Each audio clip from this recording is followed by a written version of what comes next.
Você já ouviu falar na teoria da ignorância? É uma teoria perversa e cruel. Perversa e cruel porque algumas pessoas pensam e até ensinam que aquelas pessoas que morrem sem ouvir o Evangelho serão salvas. Serão salvas pela ignorância, pelo fato do Evangelho nunca ter chegado a elas.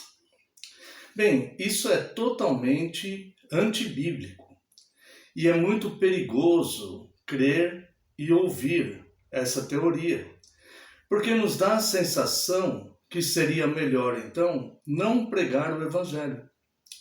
No entanto, isso é totalmente o contrário das Escrituras. Veja, o Senhor Jesus, na grande comissão, lá em Mateus 28, ele diz, uma de suas ordens ali para a igreja é: ide por todo o mundo e pregai o evangelho a toda criatura. Muitas pessoas dizem que aquelas pessoas, o exemplo mais comum seriam indígenas, onde nunca chegou o evangelho ali, na sua região, na sua tribo, né? E que venham a óbito sem ouvir o evangelho, essas pessoas seriam salvas. Porque senão seria uma espécie de injustiça de Deus. Ora, não há injustiça de Deus. O Salmo 19, versos de 1 a 4, dizem que os céus proclamam a glória de Deus e o firmamento anunciam as obras de sua mão, de suas mãos. Então, nós vemos que a própria natureza, a própria criação, revela que existe um Criador. E a obrigação de cada ser humano é querer conhecer quem é que criou essas coisas. Também lá em Romanos, capítulo 1, a partir do verso 20, diz que Deus entregou os homens ao próprio erro, porque os homens decidiram adorar a criatura no lugar do Criador. Então os homens são indesculpáveis e não há injustiça por parte de Deus. Veja o que o apóstolo Paulo diz em Romanos, capítulo 10, dos versículos 13 a 15. Acontecerá que todo aquele que invocar o nome do Senhor será salvo. Mas como invocarão o nome de quem não creram? E como crerão sobre quem nada ouviram? E como ouvirão se não há quem pregue? E como pregarão se não forem enviados? Então, nós vemos que se não for pregado o evangelho, a pessoa ela não poderá ser salva. Porque o evangelho é a notícia sobre Cristo, são as boas novas da salvação. O evangelho é a ferramenta que Deus usa para alcançar o homem perdido. Por isso, a necessidade que temos é de enviar missionários e de pregarmos em todos os lugares aonde pudermos chegar, em todo o mundo. O livro do Eclesiastes diz que Deus colocou a eternidade no coração do homem. No entanto, o homem não consegue discernir as obras de Deus. Também vemos o próprio apóstolo Paulo, na mesma carta aos Romanos, no mesmo capítulo 10, diz que a fé vem pela pregação e a pregação pela palavra de Cristo.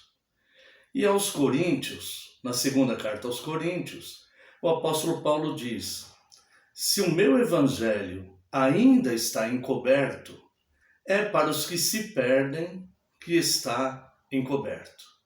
Então, pelas Escrituras, que é a nossa regra de fé, a nossa única regra de fé, nós vemos que sem a pregação do Evangelho, sem ter contato com o Evangelho, não é possível haver salvação. O Evangelho é a mensagem sobre Cristo, como eu disse, e as boas novas da salvação.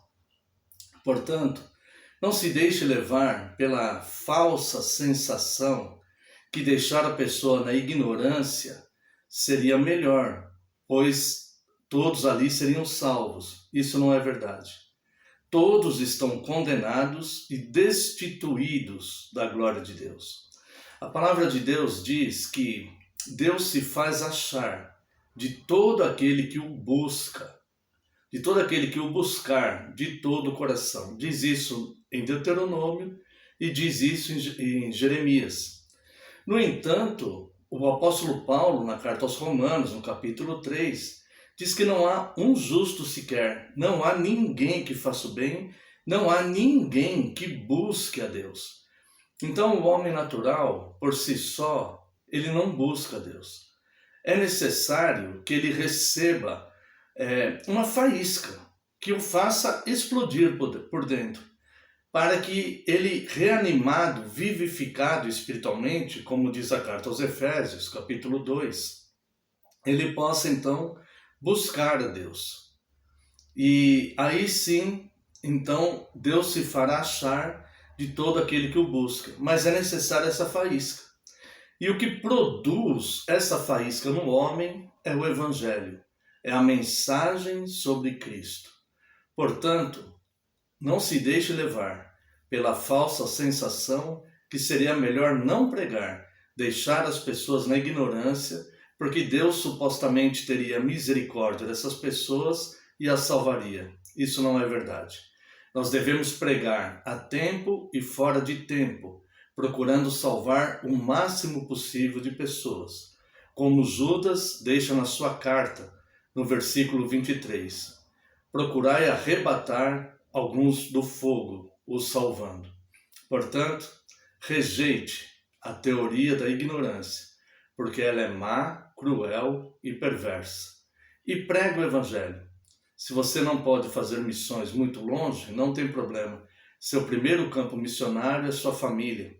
Tem os seus vizinhos, seus amigos, colegas de escola, colegas de trabalho. Todos precisam ouvir sobre Cristo. Pense nisso.